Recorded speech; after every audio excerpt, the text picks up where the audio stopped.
Hi, thanks for using my court coach. I'm Sarah and I'll be your instructor today as we talk about the Qualified Domestic Relations Order for Support, that's Form FL-460, as well as the attachment to the Qualified Domestic Relations Order for Support, that's Form FL-461. As with all our court forms, you want to start off by filling in your identifying case caption information at the top.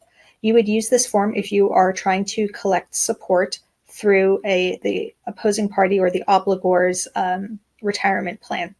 So if you already have an existing order, you would check modification. If you don't, then you want to indicate below what type of support you're trying to collect, child support, spousal support, or if both, you can mark both.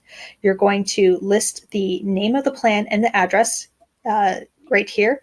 And then below that, you're going to list the obligor's name, address, date of birth. And if you know their employee identification number, you can go ahead and list that there as well.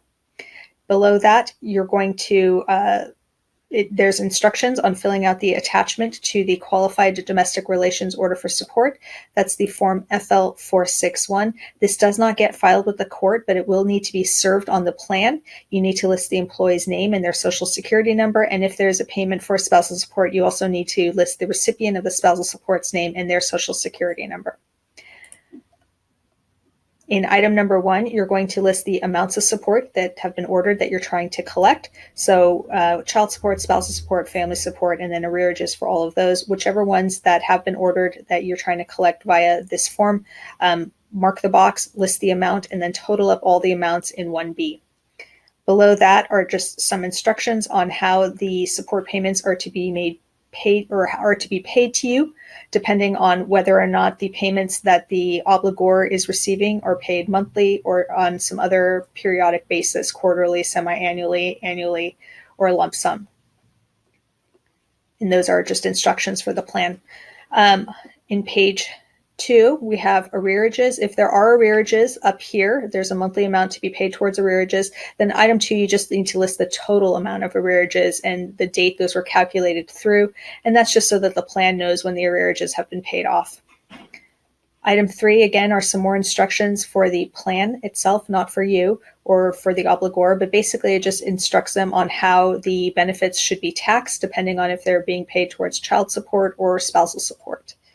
If there is a child support order that is being enforced through this form, you want to list the name of each child that is the recipient of the support and the date of birth.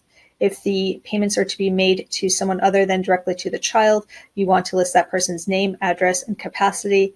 It can either be to the parent of the child that is receiving the support. More than likely, it's going to be the state disbursement unit.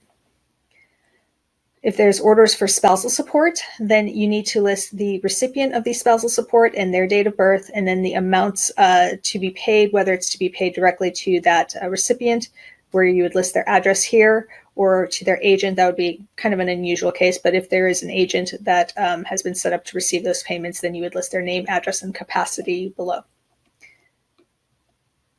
Finally, if this order is amending or replacing an existing QDRO, you would mark box 7B. If it's just supplementing it, marks 7B. If the court has made an order that that you can retrieve more than 50% of a payment, a benefit to be paid, then you would mark box 12 and list the date of that order and then the amount that the court has authorized to be retrievable for support purposes, whether that's 100% or a different percentage amount. This would only take effect if the court has already made that in order. Finally, you want to mark box 14A that the plan must provide to you a copy of the summary plan description. And if there's any other orders you're requesting, you can specify those in 14B. This form then gets submitted to the court for the judge's review and signature. Once the judge signs it and dates it and sends it back to you, it is a formal court order that can be enforceable. I hope you found this helpful. Good luck.